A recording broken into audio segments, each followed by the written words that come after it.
Hey man, what's up with y'all, man? Welcome to another vid. In today's vid, we got why Giannis struggled in Greek national team. Um, I didn't watch the games that he played, but I've seen the result against Serbia. Uh, they lost. I forgot by how much points, but they lost. I mean, he did great. He performed nice in that game, specific game. I don't know for the rest of the friendly games or whatnot. But yeah, man, seems like it's gonna be interesting. Let's see what he got. Shoutouts to Basket News. Yeah, let's get into this. To 2019 when Giannis Antetokounmpo was named the NBA MVP for the first time.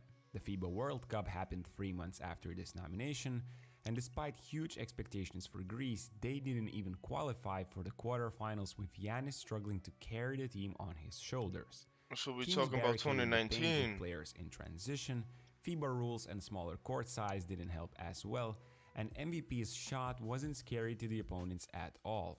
Eurobasket 2022 is right around the corner, and in this video we will examine Giannis' struggles in the last FIBA tournament and try to predict if the same will happen this September. Huge rejection by Giannis. To be exactly clear, struggling for the Greek Freak has a different meaning than to others. He was still averaging almost 15 points per game in 25 minutes of action, dunking in transition or converting on tough baskets inside the area. He would also add 9 rebounds and 2 assists, but had more turnovers than dimes and finished only 25th in scoring. It's not the numbers someone would expect from the new NBA MVP. Yeah. Besides that, we simply didn't see the dominance he showed on NBA courts, impacting the game in multiple ways offensively and defensively. But that's still different though because in FIBA you have no 3 seconds rule in the zone. In here.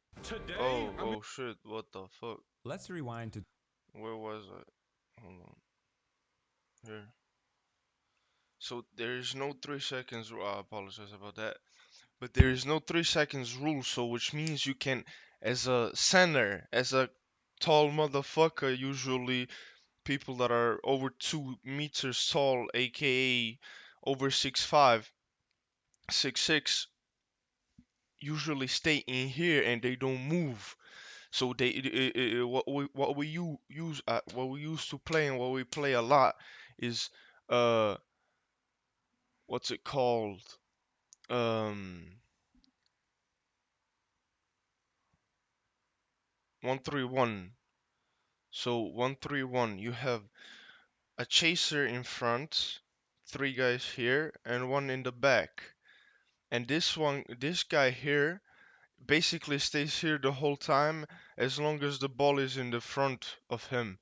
When the ball gets in the corner, he gets there. The guy here on the free throw line pulls back and switches the position. So fills in the empty space, and then when the ball gets passed around again, they change again. They switch, and that's what's just going to be played out. And the guy that's here, he's moving laterally, and he's just sitting in the zone. And when you go from here, he pulls in front of you, arms up. You can do shit. And in the NBA, you have 3 second rule, which means the zone is open and you have more ability to score. So that's why some people that transition first or don't play a long time in Europe, they have the problem. So they have to learn how to score tougher baskets, whatnot. But yeah, man. defensively. It's different. It's tougher in EU to score in the zone, man.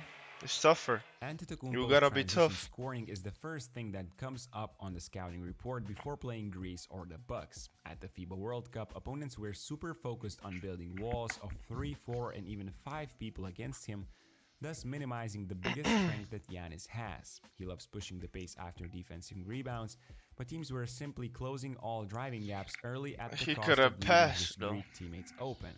Whenever he would still find a way to get into the paint, they would swarm around Giannis immediately, forcing tough shots or turnovers. Forward had a tough time making the right decision when help came.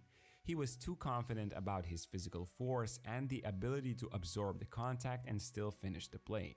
Giannis would often choose trying to finish on his own rather than kicking it out for an open teammate, and that resulted in a lot of turnovers and offensive fouls. Some of these were questionable, but it doesn't change the fact that his decision making in transition has to improve this September. Forcing the issue was the main catalyst for a negative assist to turnover ratio, and in a couple of games limited his playing time as well. Offensively, Antetokounmpo's game revolves around fast breaks, isolation, and post-ups. Now on those, I would love to see him seal his opponent closer to the rim more often like he did here against Chris Middleton. In the next clip, Marcus Smart does an excellent job not allowing that, forcing a catch further away from the basket. USA immediately can help off even one pass away, but his teammates weren't able to punish that at a high rate. After seeing them miss, he started to again call his own number more, and it led to the same trap that we saw in transition.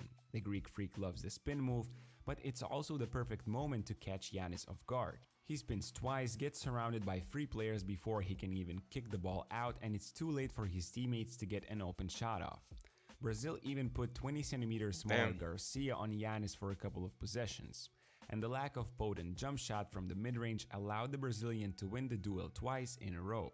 Here he could simply rise over the guard after the That's spin, true. yet kicks out the ball to a poor three-point shooter Kalatis who bricks it. Giannis lived on rim shots at this tournament, scoring only 4 times further away than 4 meters from the basket in 5 games. He shot Damn. only 14 times and didn't look confident at all. In face-up Yeah, situations or man. high post catches, opponents were inviting the Greek to shoot, giving him a good meter of space. Look at Czech Republic building the wall and Baldwin barely contesting this three-point attempt by Antetokounmpo. This next play against the USA was the best example of why Greece didn't have success at the World Cup. It was too easy for the opponents to close the paint for Giannis. There is no movement from others, and Giannis bricks the pull-up once again. The Greek offense looks static, with too much depending on his individual efforts without much prior movements or decoy plays, which would have given some Damn, bro. kind of advantage before he received the ball. I didn't notice any patterns of how they tried to involve him offensively. It was too much chaos, and naturally it was hard for the others to adapt as well. EuroLeague stars like Slukas often seemed out of place, which is the last thing you would expect from this great floor general. As a result of the lack of ideas, Antetokounmpo himself tried to solve the things alone a bit too much, and I expect to see more creativity involving one of the best players in the world offensively, especially with one of the Bucks' assistant coaches coming to help over Dimitris Itoudis. In recent years, the Bucks experimented what the best way of using the Greek Freak is, and the results speak for themselves. That's true, bro. He be going crazy. Yeah. Hey. Is and the results speak for He didn't themselves. even try to jump. Nah, hell no.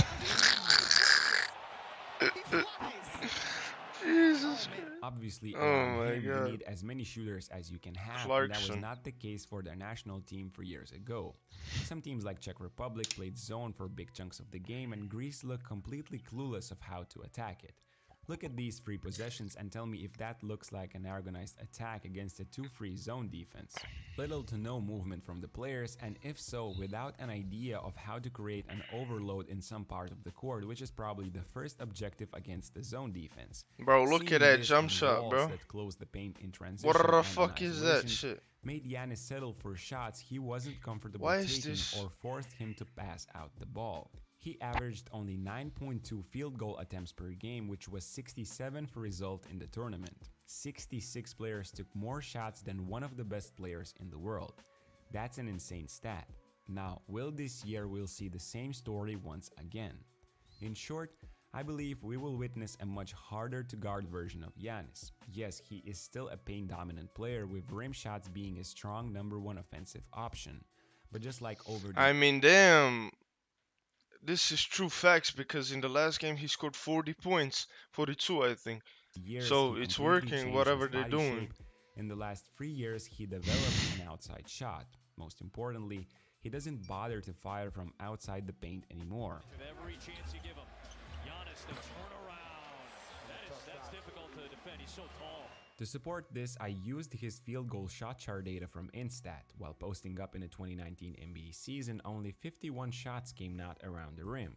Last year, this number went up to 121 with less games played. Together with the Mm. total attempts, the percentage of these shots also rose from a horrible 29% 3 years ago to an average 38 in 2022.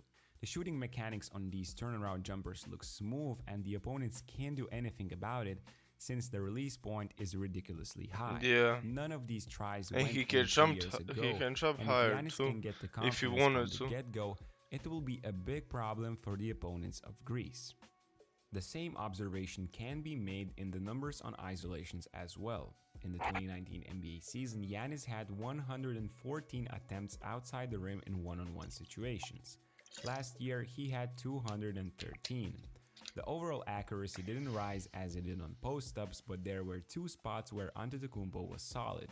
Left elbow where he shot 48% from mid-range, Mm. and left wing where he was at 35% from free. That's a good-looking jumper right there. His spot, And where he can make getting it. to his He spot. didn't shoot that much because he still plays to his strengths, but the same applies to the opponents who have to risk giving him these pull-up jumpers because if they come closer, he's going Solid, to bro. drive by and dunk it on their face. Giannis likes to take his time getting into the rhythm with the dribble but has no problem getting the shot off the way he wants since the opponents are reluctant to make an extra step. A reliable outside shot would make Giannis practically unstoppable, and seeing the progress throughout the years, I believe he will fare much better than 3 years ago. To finish off, there are other ways I would love to see Greece exploit him more often to make their game even less predictable. This isolation into a quick pick and roll looked superb in the World Cup, but it was most definitely an Mm. improvisation and not a tactical thing. If Giannis' man gives him space and the defender one pass away is also far away from his player, that gives the playmaker a huge advantage and a good screen can cause big trouble for the opponents. Played in an NBA Finals, trying to get to the conference finals. Passes Giannis Damn. with the flush and the foul. I also enjoyed the guard faking to come take a handoff from Antetokounmpo and instead setting a screen for him, allowing Giannis to attack downhill and do it against a much smaller defender. Milwaukee had it in Damn. their playbook this year with an extra flair to it. Connaughton or Drew Holiday would flip the side of the screen at the last moment, making it super difficult for the primary defender to stay on Giannis and opening up driving lanes almost every time. Obviously, this was the Lakers defense you saw right here, but I can see this play giving dunks for Giannis Hey. from time to time, even in the Man, what do you Eurobasket. have against Lakers fucking defense, bro? Overall, Greece fans should be excited about this tournament since their best player has improved significantly over the last 3 years, and with Dimitris Itoudis steering the wheel, you can expect Giannis to be used in the best way possible. What do you guys think? Can Greece contend for the gold this year? Let me know in the Perhaps. comments down below, and I'll see you in the next video.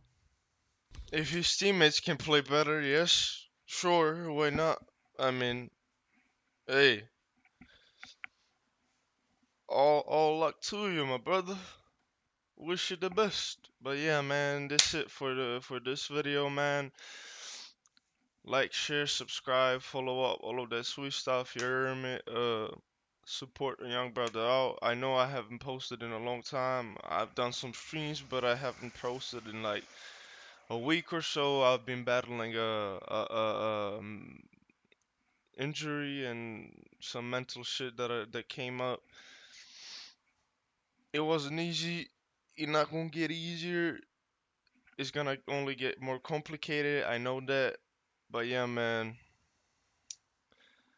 do what you know you need to. And yeah, man, see you in the next one.